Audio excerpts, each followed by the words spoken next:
Buongiorno, mate. Oh, no parle Italiano.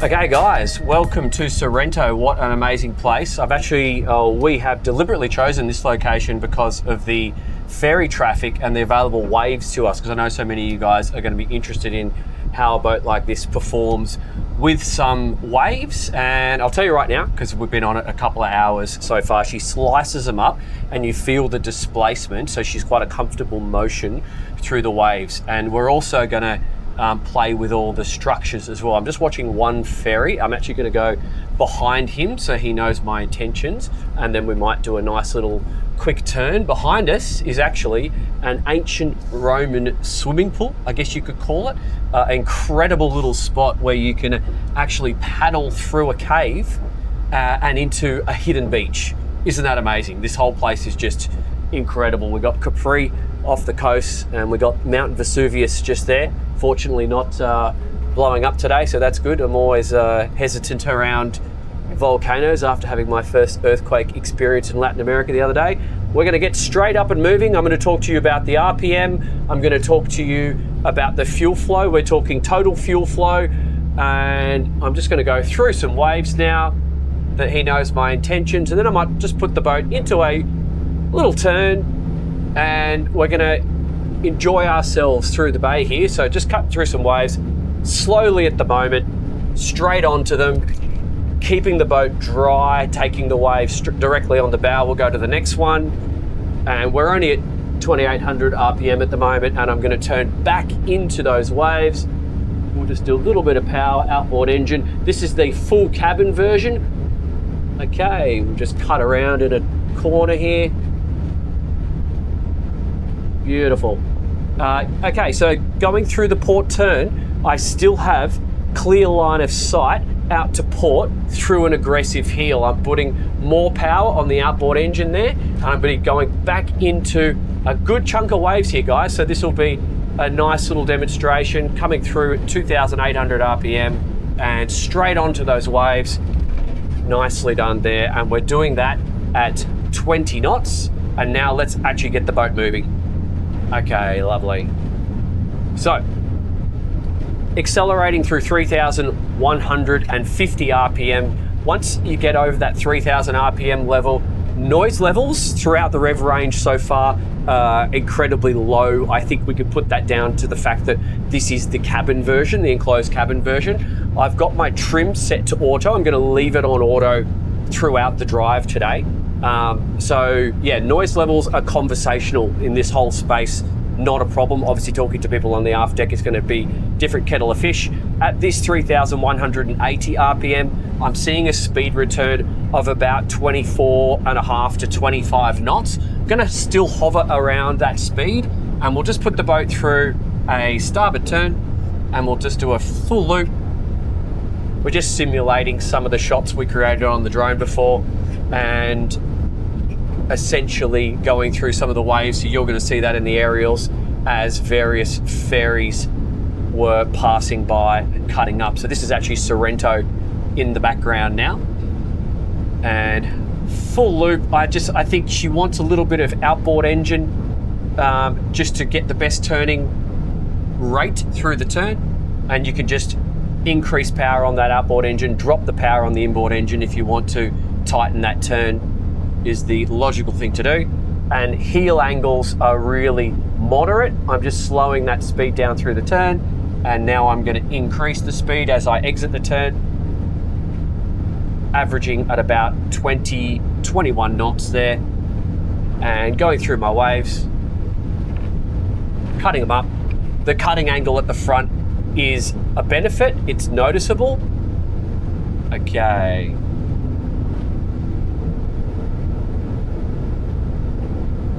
Now we're just going to maintain a straight line. So I can see approximately, now that we're level and trimmed, revs are matched again, 3,190, call it 3,200 RPM. I'm seeing about 65 litres consumption. That's going to be per side on this, it's in Italian, but that's going to be per side.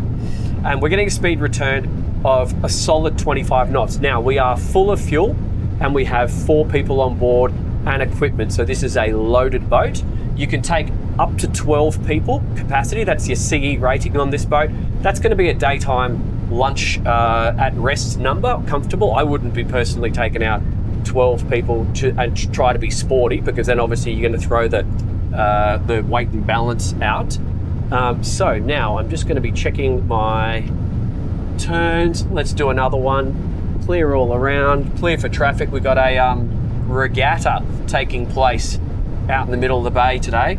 So all the who's who are in town, and they've literally just blown the start gun. So maybe you'll see through camera 2 all the yachts out there in the middle of the bay having a good time. So yeah, once again, heel angle is smooth, speed is consistent through the turn. I'm just watching this one rib on approach.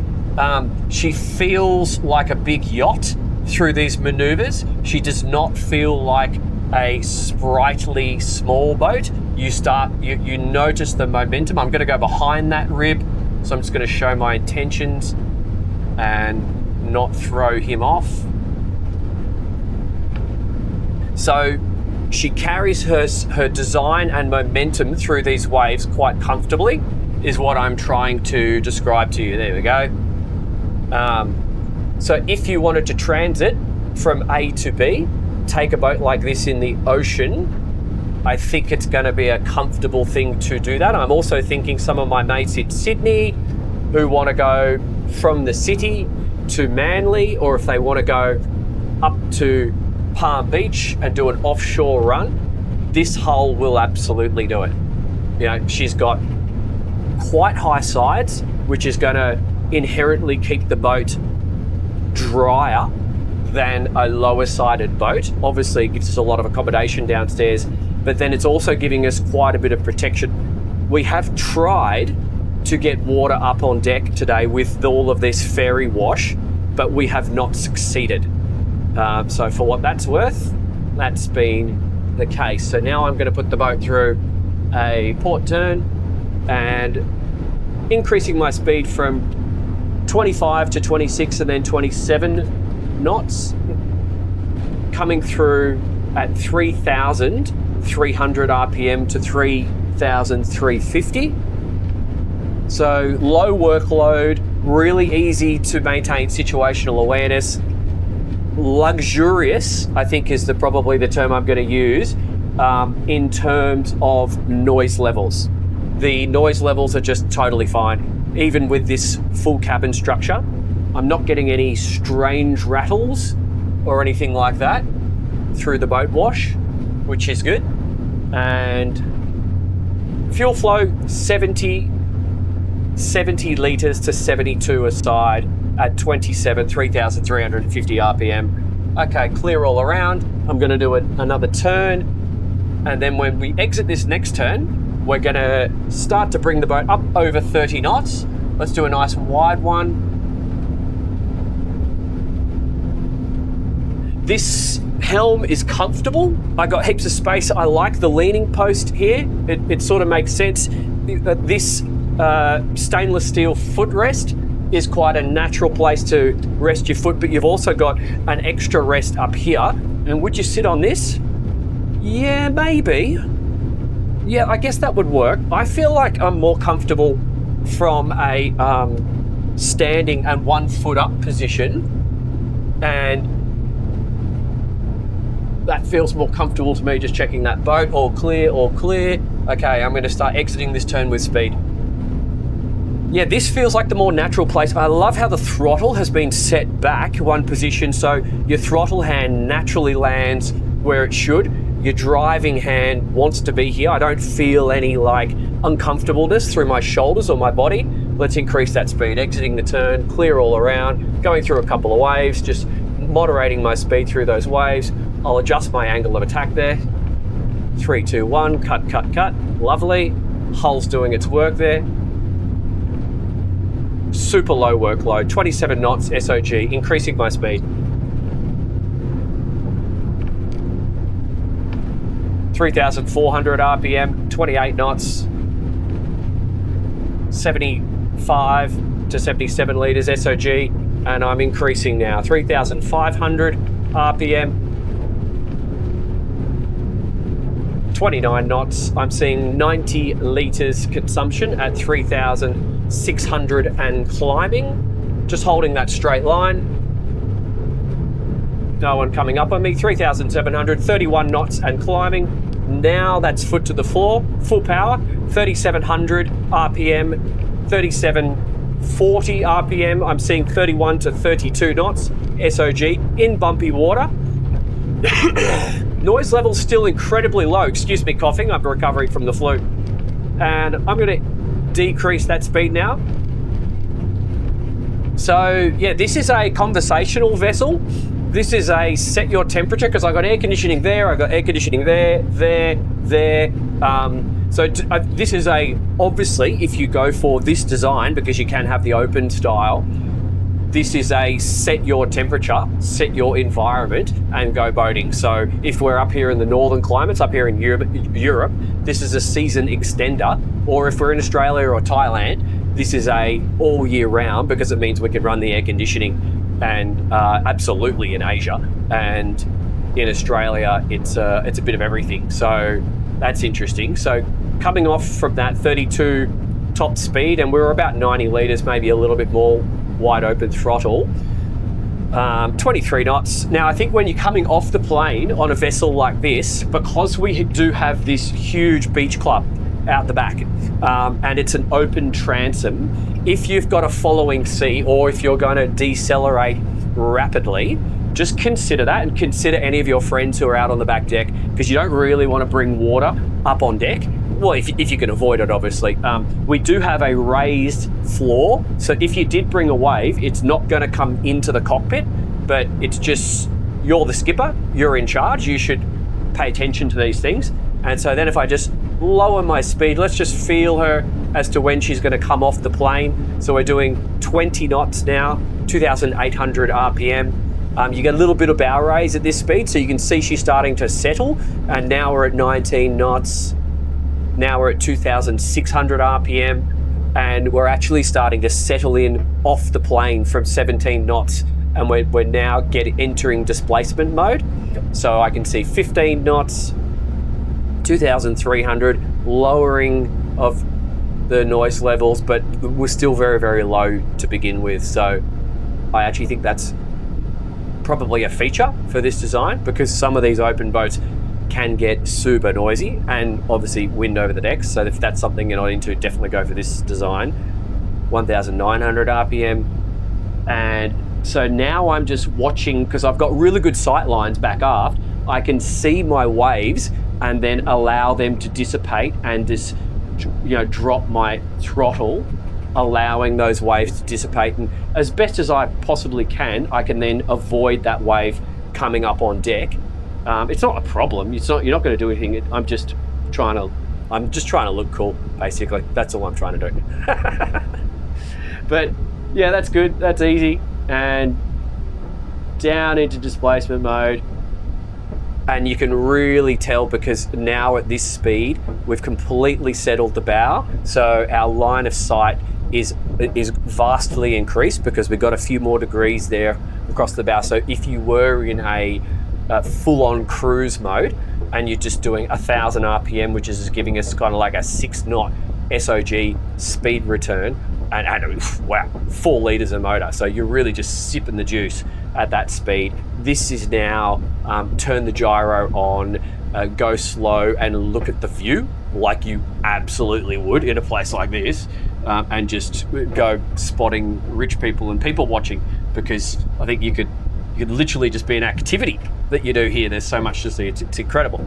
But yeah, I think from that experience, I think what you could say is this is by far a step above any of the smaller, lighter day boats. She feels much more substantial. She feels and behaves more like a yacht, even though she is a luxury day boat. Her motion through the waves is going to carry her through one wave to the next. Some of the boats that you'll see on my channel are going to be lighter, and when they impact with the wave, you feel the impact more. Whereas on this design, with the hydrodynamics that we were just feeling then, and the overall displacement, you feel the impacts less. I hope that makes sense. So if you are going to be doing enough driving, or if you're transiting from one location to another and you have some rough water in between, it is arguable that this design could be on the more comfortable side because of her displacement and her design. Cool. On to the next bit.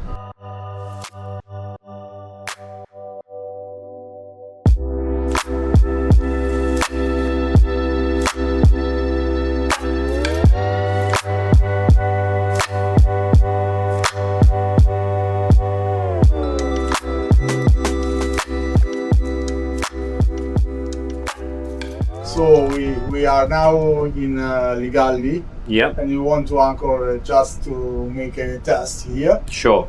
So there is no high dip. It's more or less 20 meters. Right.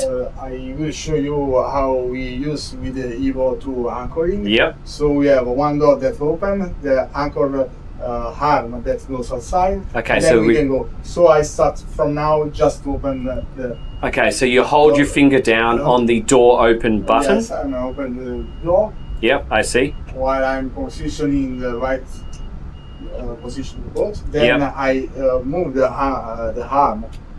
Okay, so now you're deploying the bow roller with a second button.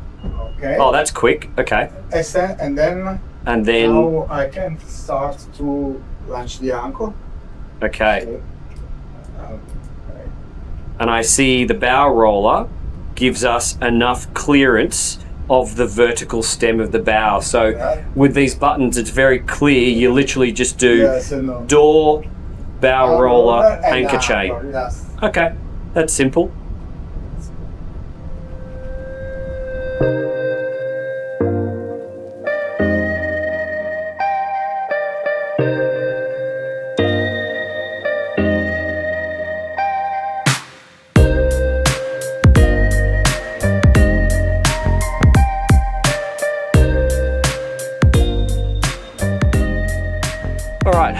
We're back in the Marina. Before we stick this thing in the pen, I'm just going to feel her maneuverability. So I'm just splitting the sticks at the moment and just feeling how the boat responds.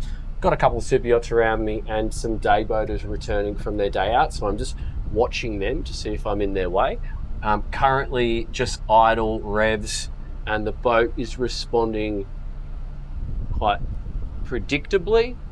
And I'm just going to watch this guy because he's coming in. I'm not sure where he intends on parking.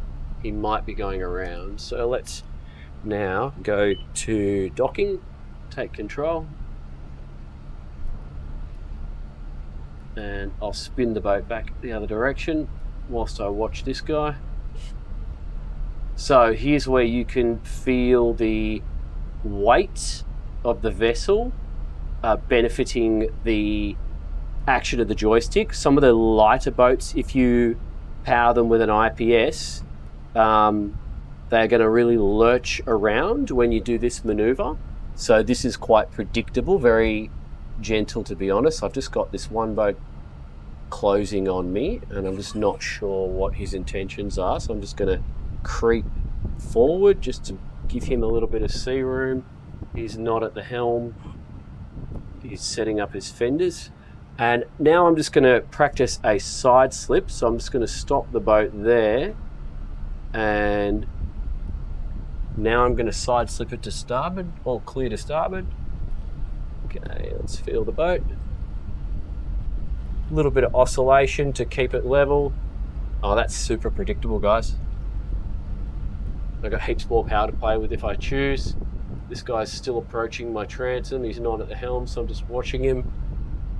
Okay, now let's stop that movement. Okay, now he's at the helm and he's clearing the space, so we're good to go. And all good. Okay, no problems there. So once again, easy to keep situational awareness. We've got a tender approaching us just when we want to side slip that way. Buongiorno, mate. No parle italiano. Sì, 195, facciamo un attimo dei video e poi siamo arrivati. 195, 195. Ok, veniamo. Okay, let me see when we can go. Yeah, just 10 seconds. Okay. There we go. Sure. Matey wants to give us a hand to park. So, I'm just going to watch him. I got good vis. He's clear of my bow, and I can slide back the other way. So it's always nice to practice this sort of thing when you are in open water and clear. And I'm just going to punch it in reverse and just see if she tracks straight. And she does track straight. Okay, is he expecting us to follow him? Okay, yes, Let's go.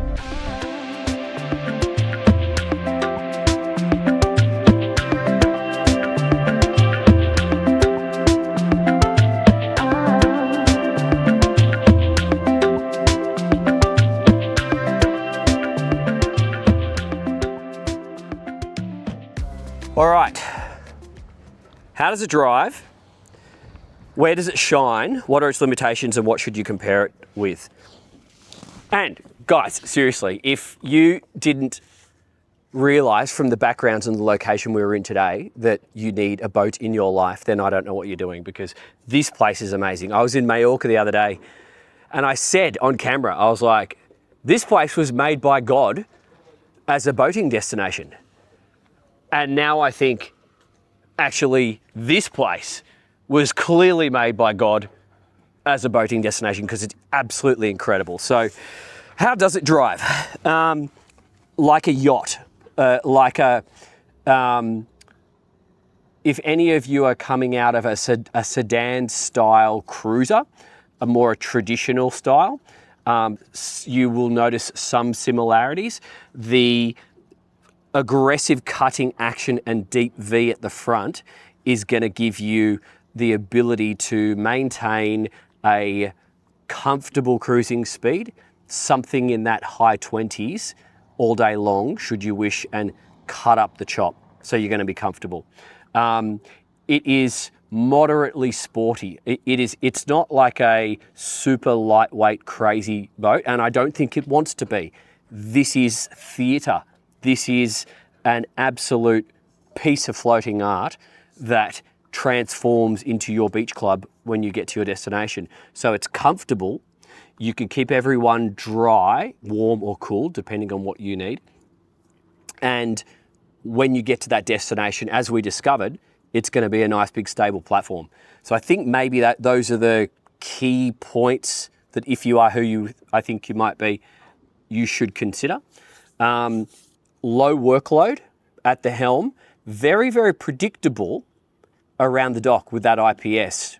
Not a lot. Unfortunately, we got interrupted by the blokes. They wanted to pick up the line and get us back here, and I couldn't understand them. But so I couldn't play with her for any longer. But it's really no nonsense. So I don't see any dramas there whatsoever. What are her limitations? Every boat's got limitations or things for you to consider. It's got super sexy, aggressive angles. You are going to need to consider them when you are tying your boat up at your dock. So if you're doing American, Australian style docking and you've got springers and a bow line going down to a floating marina next to this boat, you're gonna need to check the run of the line and then make sure you protect the boat. It's pretty simple. There's plenty of solutions. Talk to your dealer, and they already have rope protectors, as you can see on this particular one. But it's going to be different every time. I've had this before on similar style Mediterranean boats like this, and you just got to be a a little bit considerate on how you pack your boat up. So it's like 10 seconds of thinking time, and you'll work it all out. This particular design, being the cabin, gives you a little bit less access to the decks, but they have a solution to that, and it's the walk around version. Okay, so it's literally just an option. So if you need that for where you are in your part of the world, just get the other version. So if you find the protection of this cabin to be of greater importance, then that's fine. And just factor in the time it takes to leave the helm and get to the side decks has to be factored in.